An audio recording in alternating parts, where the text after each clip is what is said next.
माँ प्रसन्न तो ईश्वर मिले, सद जाएं सब काम, पिता के कारण जगत में मिले मनुष्य को नाम। जय श्री कृष्णा भक्तों, आपका एक बार पुनः हमारी यूट्यूब चैनल सत्यार्थ दर्शन में आप सभी दर्शक बंधुओं का हार्दिक अभिनंदन है। प्रिय भक्तों, आज की जो कहानी है बूढ़े सेठ की 3 बातें, यदि इस कहानी को ध्यान से सुन लिया और इस कहानी में बताई हुई 3 बातों को ढंग से समझ लिया तो हम दावे के साथ कह सकते हैं कि बुढ़ापे में कभी कष्ट नहीं होगा। इस कहानी को यदि तुमने अपनी औलाद को सिखा दिया तो कभी आपकी औलाद बुढ़ापे में दुखी नहीं रहेगी। साथियों, आज की कहानी बहुत ही प्रेरणादायक और शिक्षाप्रद है, इसलिए साथियों आपसे विनम्र निवेदन है, कृपया आज की कहानी समाप्ति तक जरूर श्रवण करें। यदि आज की कहानी समाप्ति तक सुन ली तो आपके बुढ़ापे के सभी कष्ट दूर हो जाएंगे। आइए भक्तों, आ जाते हैं कहानी पर और आपको सुनाते हैं बड़ी ही मार्मिक कहानी बूढ़े सेठ की 3 बातें। साथियों, बहुत समय पहले की बात है, एक नगर में एक बहुत ही धनी सेठ निरंजन दास जी रहते थे। परमात्मा की कृपा से उनके घर में किसी भी चीज की कोई कमी नहीं थी। उनके घर में सुख सुविधा के पूरे साधन मौजूद थे। उन सेठ का एक पुत्र था जिसे उनकी पत्नी जन्म देने के बाद स्वर्ग से दार चुकी थी। उस सेठ निरंजन दास जी का वह पुत्र ही उसके जीने का एकमात्र सहारा था। वह सेठ अपने उस पुत्र गोपाल दास को बहुत ही लाड़ प्यार करता था। उस सेठ की उसी नगर में एक छोटी सी दुकान थी। उस दुकान से ही उस सेठ का पालन पोषण होता था। एकमात्र वो दुकान ही उस सेठ की आजीविका का साधन थी। उसी के सहारे उस सेठ का पूरा परिवार चलता था और उसी दुकान के सहारे ही नौकर की तनख्वाह निकलती थी। वो नौकर अपने मालिक की बहुत ही इज्जत किया करता था।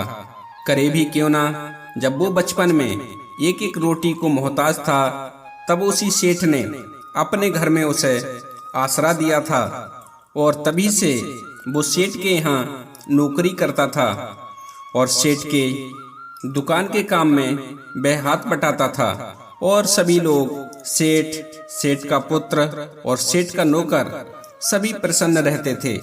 साथियों, एक दिन की बात है, सेठ अपनी दुकान पर बैठा हुआ था और उसके सामने बहुत से ग्राहक बैठे हुए थे। तभी वहां रोते रोते उस सेठ का लड़का उसकी दुकान पर पहुंचा और रोते रोते अपने पिता से कहने लगा, पिताजी पिताजी, मेरे चोट लग गई। जब उस सेठ की नजर अपने पुत्र पर पड़ी, जब उसने देखा कि उसके माथे पर चोट लगी हुई है और उसमें से रक्त बह रहा है, तो वह सेठ अपने पुत्र की ऐसी हालत देखकर बहुत ही व्याकुल हो जाता है और उस सेठ ने घबराकर अपने पुत्र को गले से लगा लिया और अपनी दुकान को अपने नौकर के हवाले करके वह सेठ पैदल ही अपने बच्चे को गोदी में उठाकर अस्पताल के लिए भाग खड़ा हुआ। साथियों, उस सेठ की दुकान से अस्पताल की दूरी लगभग 30 मिनट की थी, लेकिन उस सेठ ने वो दूरी 10 मिनट में ही तय कर ली। मित्रों, सेठ अस्पताल पहुंचा, अपने पुत्र को अस्पताल के बेड पर लेटाया और अपने पुत्र को बेड पर लेटाकर वो सेठ भागा भागा वहां पहुंच गया जहां डॉक्टर अपने कक्ष में बैठा हुआ आराम कर रहा था। सेठ हाँफते हुए उस डॉक्टर के पास पहुंचा। डॉक्टर उस सेठ का परिचित था। कई बार वह डॉक्टर उसकी दुकान से सामान लाया था। जब डॉक्टर ने सेठ को देखा तो डॉक्टर खड़ा हो गया और पूछने लगा, क्या बात है सेठ जी, आप इतने घबराए हुए कैसे हैं? सेठ घबराते हुए बोला, डॉक्टर साहब जल्दी चलिए, मेरे पुत्र को चोट लग गई है और उसके माथे से बहुत ही खून बह रहा है। डॉक्टर उस सेठ के साथ वहां पहुंच गया जिस बेड पर उस सेठ का पुत्र लेटा हुआ था। डॉक्टर ने बच्चे का परीक्षण किया। परीक्षण करने के बाद डॉक्टर बोला, सेठ जी, घबराने की कोई बात नहीं है। गिरने की वजह से थोड़ा घाव हो गया है। मैं इस घाव को अभी साफ कर देता हूँ और मरहम पट्टी कर देता हूँ और जल्दी ही यह घाव ठीक हो जाएगा। डॉक्टर की बात सुनकर वो सेठ जी कहने लगे, डॉक्टर साहब, जरा ढंग से देखो, मेरे पुत्र के कितना घाव हो गया है। डॉक्टर बोला, सेठ जी, आप घबराइए मत। मैंने बोला ना, जरा सा घाव है। मैं अभी मरहम पट्टी कर देता हूँ और कुछ दवाइयाँ लिख देता हूँ। आपका बच्चा जल्दी ही ठीक हो जाएगा। डॉक्टर की बात सुनकर वो सेठ हाथ जोड़कर बोला, डॉक्टर साहब, जरा मेरे बेटे के लिए थोड़ी महंगी दवाई लिखना, जिससे मेरा बेटा जल्दी से ठीक हो जाए। डॉक्टर बोला, सेठ जी, आप चिंता मत करिए, आपका बच्चा जल्दी ही ठीक हो जाएगा और जल्दी ही पहले की तरह ही खेलने कूदने लगेगा। भक्तों, उस डॉक्टर ने बच्चे की मरहम पट्टी की और कुछ दवाई दी। फिर उस सेठ से वो डॉक्टर बोला, सेठ जी, अब आप अपने बच्चे को लेकर अपने घर जा सकते हैं। सेठ ने डॉक्टर की फीस अदा की और अपने बच्चे को गोदी में उठाया और अपने घर के तरफ को लेकर अपने बच्चे को चल दिया। और साथियों, कुछ ही समय के अंतराल पर वह अपने घर पहुंच गया। साथियों, जब शाम हुई तो उस सेठ के नौकर ने दुकान बंद की और दुकान बंद करके जब वो सेठ के घर पहुंचा तो उसने देखा कि सेठ का बच्चा सो रहा है और सेठ जी उस बच्चे के पास बैठे हुए हाथ वाले पंखे से अपने बच्चे की हवा कर रहे हैं। एक पिता का अपने पुत्र के लिए इतना प्रेम देखकर उस नौकर की आंखें छलक आईं। वह नौकर उस पिता को देखकर ईश्वर से प्रार्थना करने लगा, भगवान, ऐसा बाप हर किसी को देना। साथियों, वो सेठ का नौकर अपने मालिक के जब पास पहुंचा तो उस नौकर ने देखा कि सेठ जी के रेशम के कुर्ते पर खून के दाग लगे हुए हैं। जब उस सेठ के नौकर ने कुर्ते में दाग देखे तो वो नौकर सेठ से कहने लगा, मालिक, आपके कुर्ते पर खून के दाग लग गए हैं।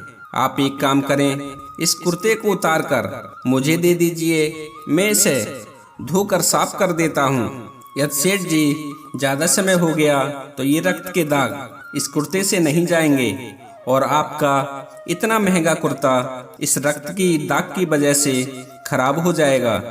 नौकर की बात सुनकर वो सेठ जी अपने नौकर से बोले, तू मेरी कुर्ते की फिक्र मत कर, मेरे बच्चे से कीमती नहीं है ये रेशम का कुर्ता। तू कुर्ते की फिक्र छोड़ और जल्दी से दौड़कर बाजार जा और बाजार से मेरे बेटे के लिए काजू बादाम और मेवा मिष्ठान लेकर आ। मुझे अपने बेटे के लिए काजू बादाम पीस कर खिलाने हैं, जिससे इसके शरीर में जो ताकत कम हो गई है वो लौट आए और जो मेरे बेटे का खून बह गया है उसकी पूर्ति हो जाए। तू जल्दी बाजार जा और बाजार से ताकत देने वाली वस्तुएं खरीद कर ला। साथियों, इतनी बात सुनकर वो सेठ का नौकर बाजार चला जाता है और बाजार से जूस, मेवा, मिष्ठान लेकर आता है। सेठ जी अपने बच्चे को एक माँ की तरह जूस पिलाते हैं और अपने हाथों से अपने बच्चे के लिए खाना खिलाते हैं। साथियों, जब तक वो सेठ का लड़का ठीक नहीं हुआ तब तक वो सेठ जी अपने बच्चे के साथ ही रहे। जब उस बच्चे के माथे का घाव भर गया, जब वो बच्चा पूरी तरह स्वस्थ हो गया, तब कहीं जाकर सेठ जी की जान में जान आई और फिर कहीं जाकर वो अपनी दुकान पर गए।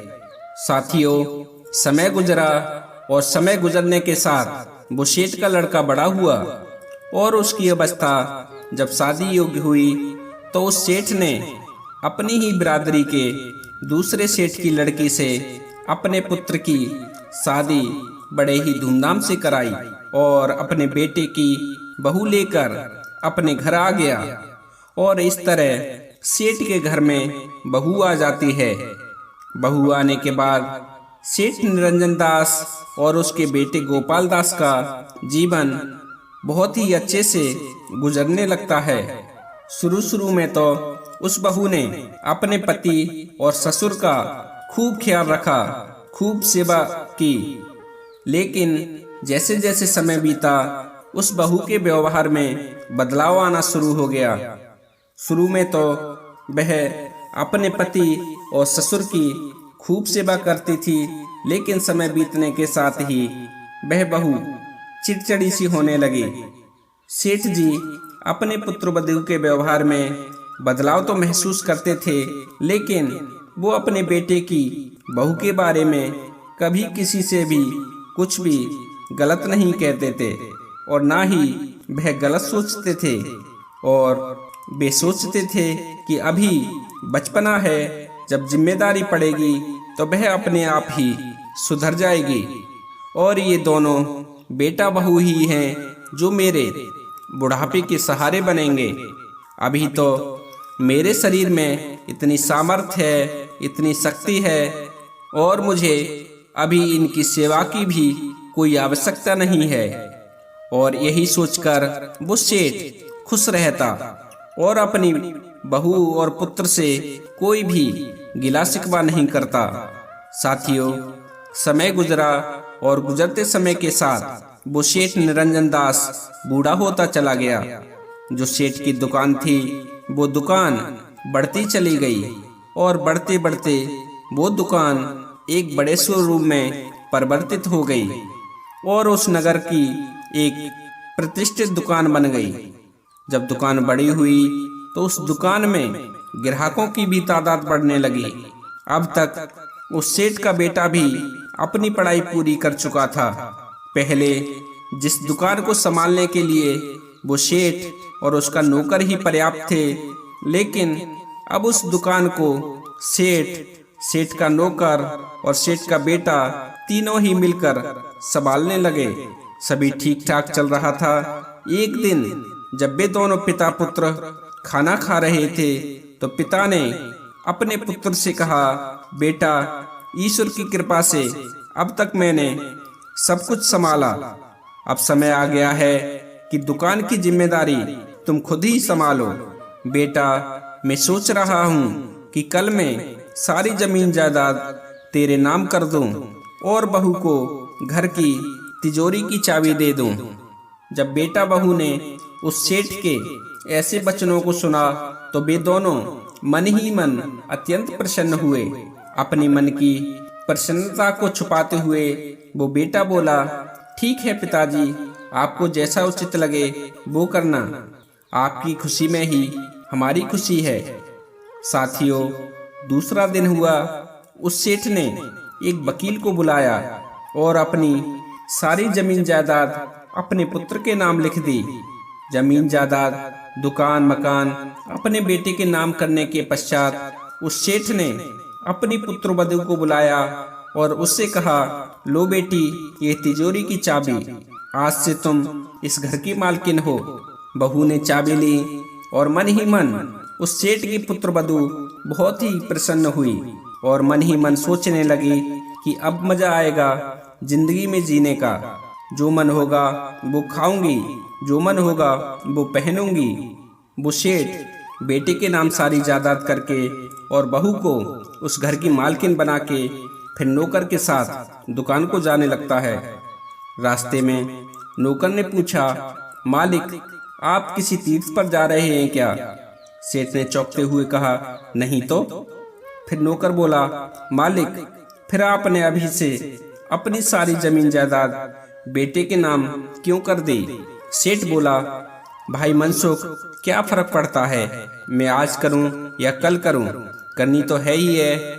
और तुमने देखा नहीं मेरा पुत्र और उसकी पत्नी कितने खुश थे। नौकर बोला, मगर सेठ जी फिर भी।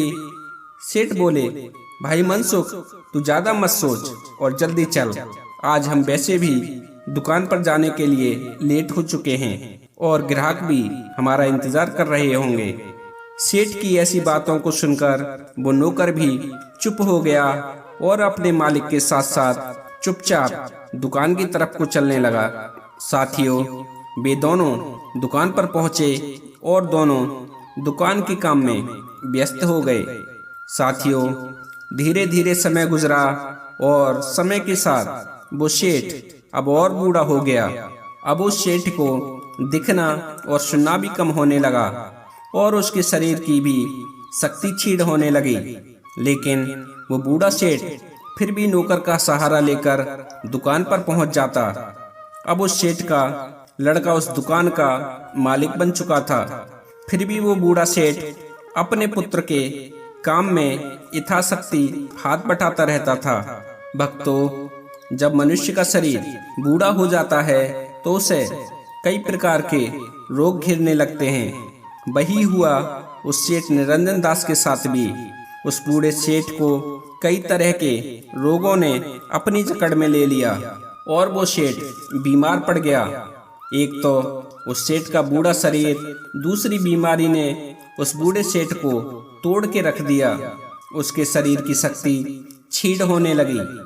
जब शरीर की शक्ति कम हो गई तो उसके हाथ पैर भी जवाब देने लगे।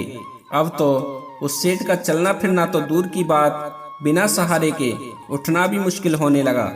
जब उस सेठ के लड़के ने अपने पिता की ऐसी हालत देखी तो उसका लड़का अपने पिता से बोला, पिताजी, आप बीमार हैं और बीमारी की वजह से तुम्हारा शरीर भी बहुत कमजोर हो गया है।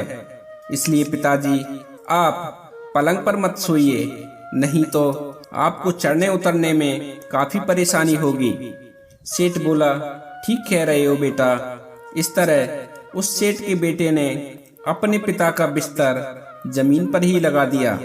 अब वो बेचारा जमीन पर ही पड़ा रहता। उस सेठ का बेटा तो दुकान पर चला जाता और उसकी पुत्र वधू अपने घर के काम में लग जाती या फिर सहेलियों के साथ गपशप करने में व्यस्त हो जाती और इतनी व्यस्त हो जाती कि उसे अपने ससुर को खाना देने तक का भी ध्यान नहीं रहता। बेचारा वो वृद्ध सेठ उस कमरे में पड़ा पड़ा चिल्लाता रहता। बहू भी एक बार को सुन करके अनसुना कर देती। सेठ का लड़का सुबह सुबह ही दुकान पर चला जाता और रात को देर रात तक घर आता। देर से आने का कारण ये था कि भक्तों, दिन में तो वो दुकान पर रहता और शाम को अपने यार दोस्तों के साथ खाने पीने चला जाता। बूढ़ा अपने बेटे का इंतजार करता रहता, लेकिन एक ही घर में रहते हुए उसके पुत्र के पास अपने पिता के लिए 2 मिनट का भी समय नहीं होता था। आज वो लाचार पिता सोचने लगता है कि जिस पुत्र के लिए मैंने दिन रात मेहनत की, इतना पढ़ाया लिखाया, आज उस बेटे पर मेरे लिए 2 मिनट का भी समय नहीं है। फिर सोचता है शायद दुकान पर काम ज्यादा रहता होगा, इसलिए थक जाता होगा। साथियों, इस प्रकार से उस बूढ़े का समय कट रहा था। लेकिन उसका जो नौकर था मनसुख, वो अपने मालिक की बहुत ही फिक्र किया करता था। वो दुकान पर जाने से पहले एक बार अपने मालिक से जरूर मिलता था और उनका हालचाल पूछता था। कभी किसी चीज की सेठ की खाने की इच्छा होती तो शाम को चुपके से वो सेठ को ला कर दे देता था।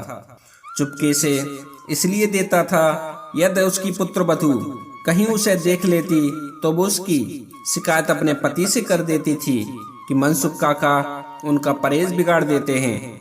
साथियों, एक दिन की बात है, मनसुख काका जब अपने मालिक से मिलने आए और अपने मालिक उस सेठ से पूछा, बाबूजी कोई दिक्कत तो नहीं है, कोई दुख तकलीफ तो नहीं है।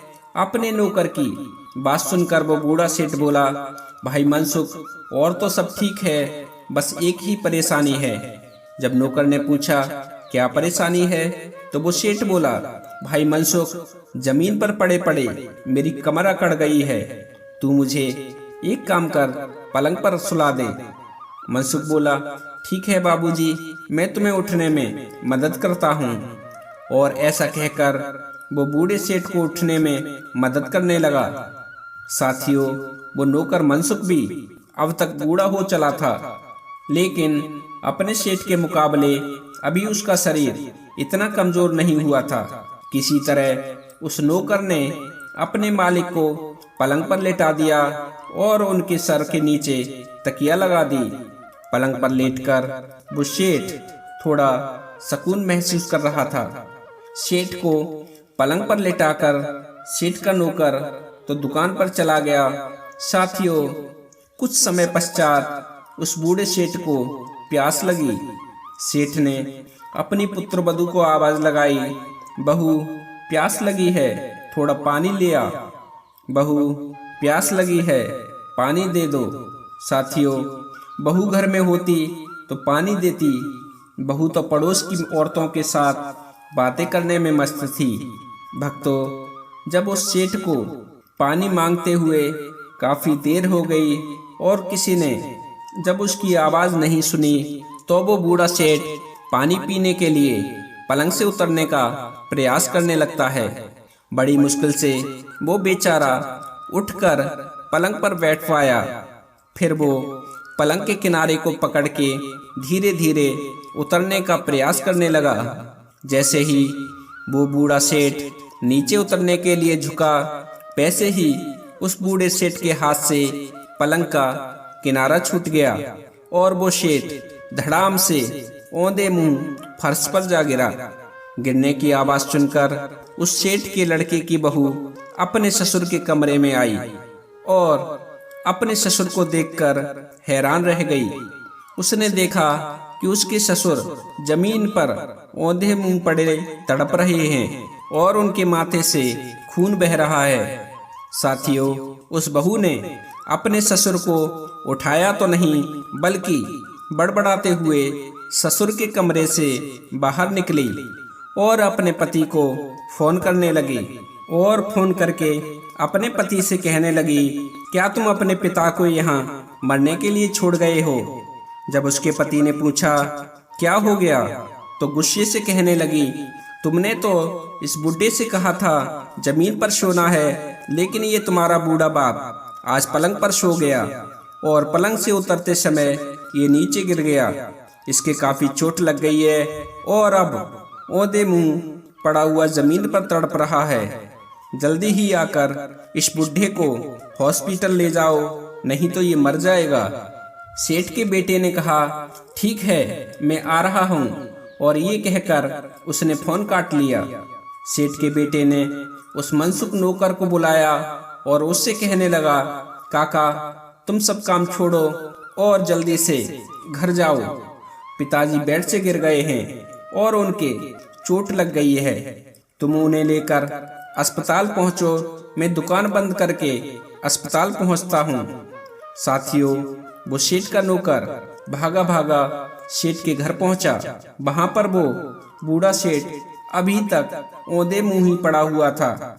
उसकी पुत्र वधू ने उसे अभी तक वहां से नहीं उठाया था। नौकर को देखकर बहू कहने लगी, काका इन्हें जल्दी से अस्पताल ले जाओ, इनका बहुत खून बह चुका है। साथियों, उस बहू की बात सुनकर नौकर बोला, जी बहू रानी, मैं अभी इनको अस्पताल लेकर जाता हूँ। भक्तों, वो नौकर भी बूढ़ा था, उसके शरीर में भी ताकत नहीं थी, मगर फिर भी नौकर ने हिम्मत बांध करके अपने मालिक को उठाया। जब नौकर ने अपने मालिक को उठाया तो उस सेठ के लड़के की बहू ने देखा कि जिस कालीन पर उसका ससुर गिरा था, उस कालीन पर ससुर के खून के दाग लग गए हैं। यह देखकर वो बहू कहने लगी, काका इनको जल्दी से ले जाओ, इन्होंने तो मेरी इतनी कीमती कालीन भी खून से खराब कर दी। साथियों, किसी तरह वह बूढ़ा नौकर अपने मालिक को कंधे पर डालता है और अस्पताल के लिए चल देता है, और किसी तरह वो बूढ़े सेठ को लेकर अस्पताल पहुंच जाता है। और अस्पताल पहुंचकर वो इधर उधर उस सेठ के लड़के को ढूंढने लगता है।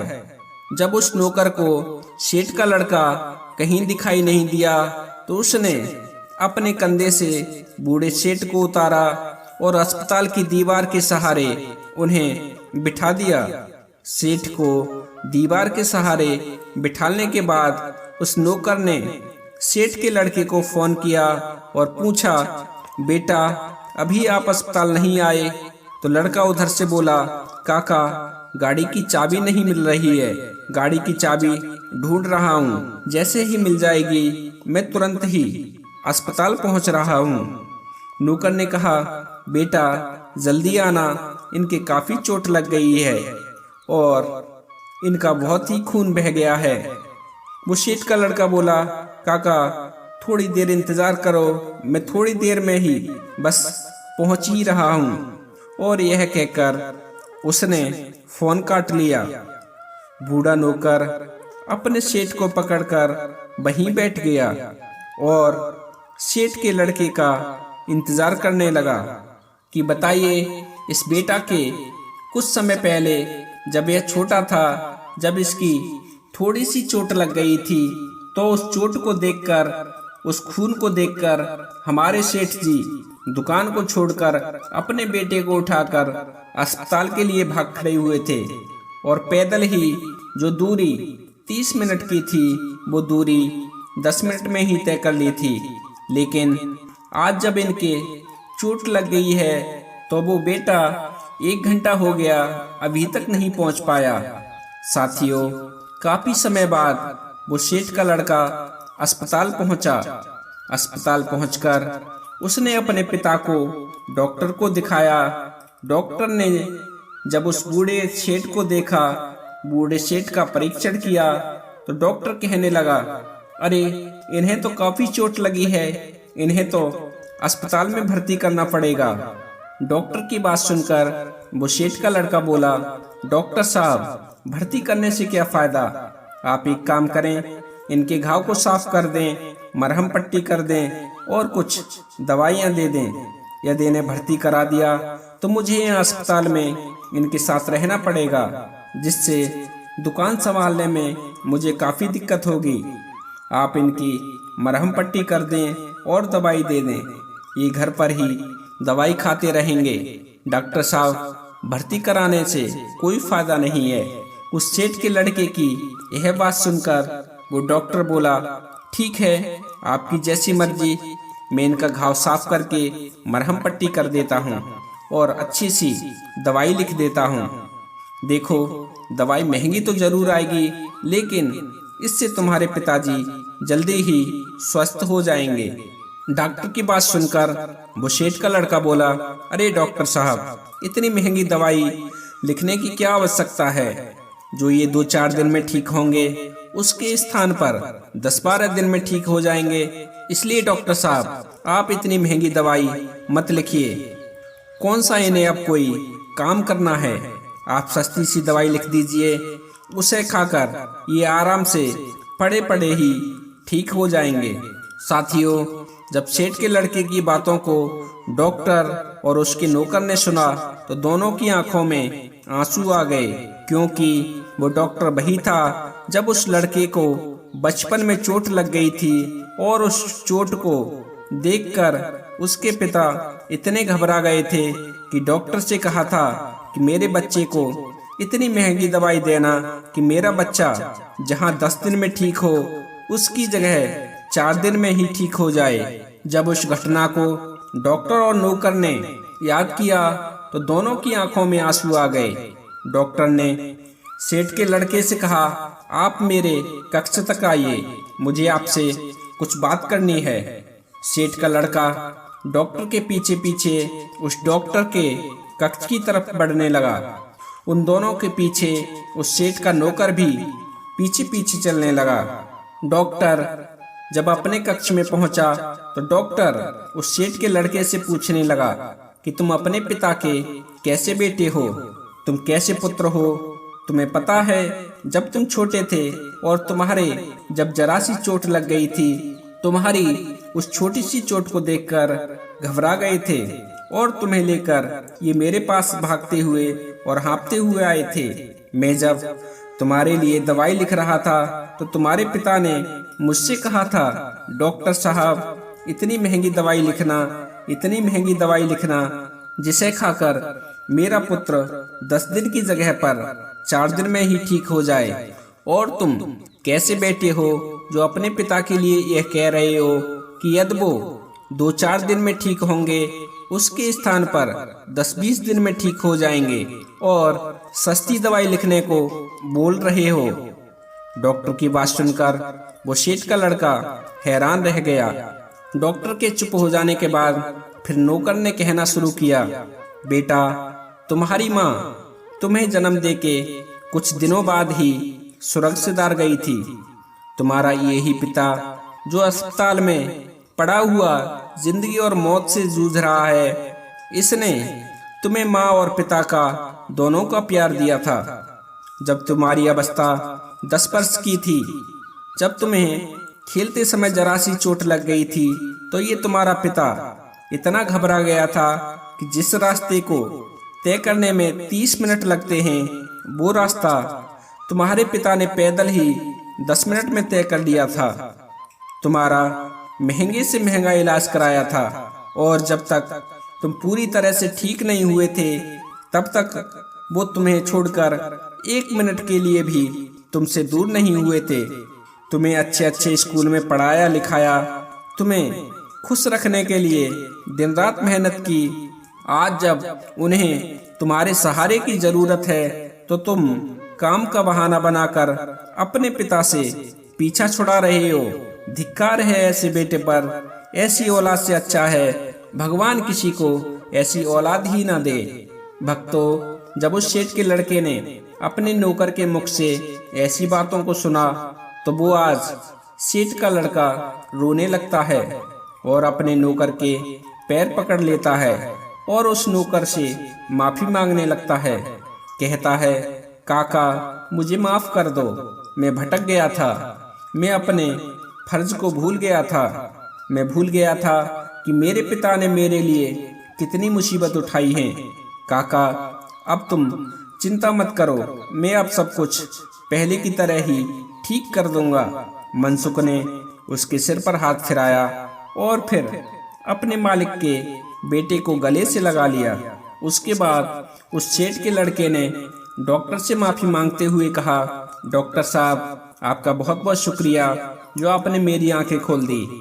मैं तो अपनी पत्नी के प्यार और इस दुनियादारी में इतना फंस गया था कि मुझे ये भी याद नहीं रहा कि मेरा एक बूढ़ा बाप भी है और वह ऐसी अवस्था में है जहां एक पिता को अपने पुत्र की सबसे ज्यादा आवश्यकता होती है।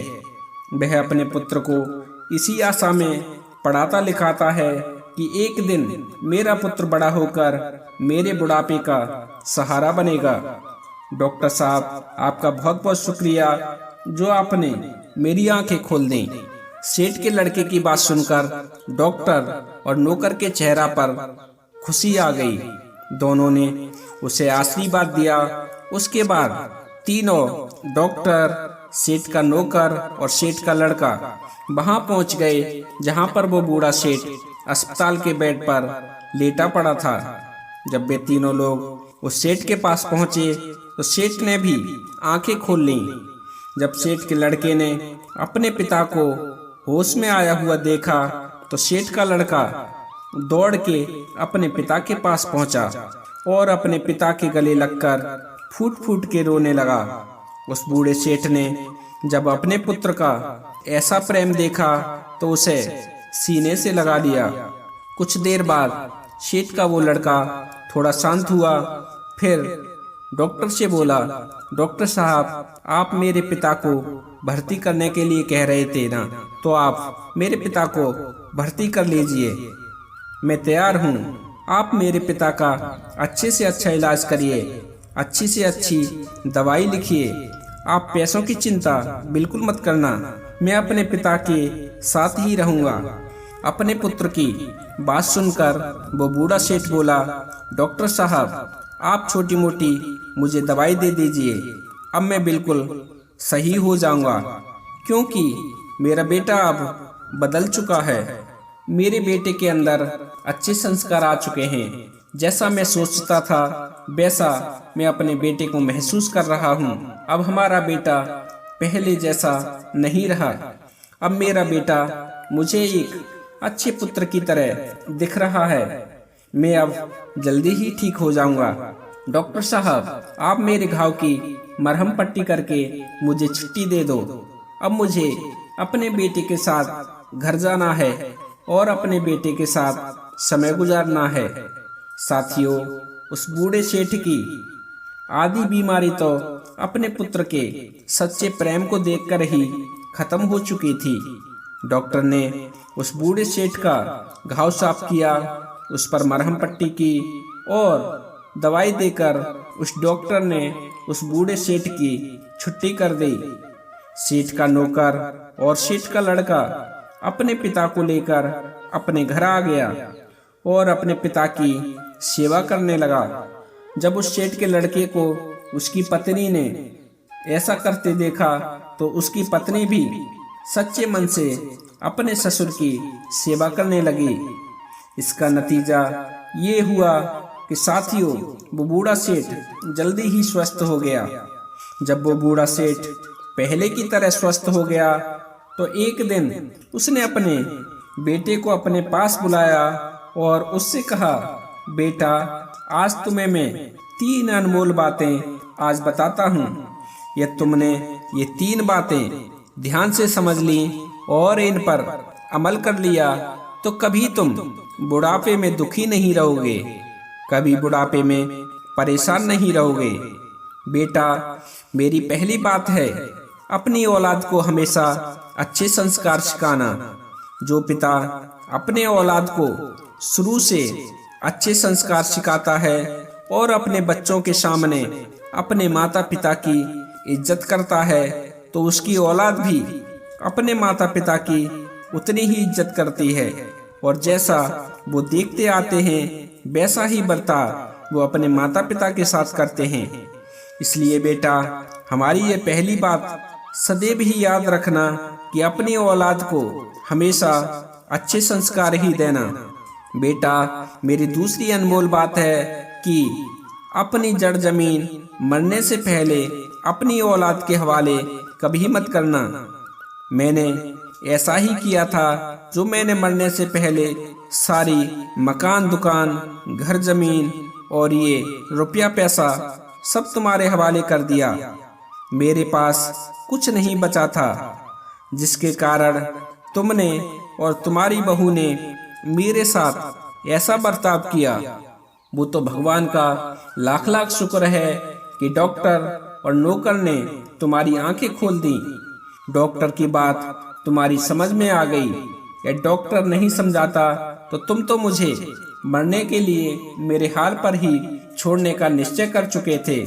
इसलिए बेटा, हमारी बात सदैव गांठ बांध कर रखना कि कभी भी अपने मरने से पहले अपनी जमीन जायदाद को अपनी औलाद के हवाले कभी मत करना, क्योंकि तुम्हारी भी औलाद होंगी और जैसा आज मुझ पर ये बुढ़ापा है वैसा ही बुढ़ापा तुम पर भी आएगा।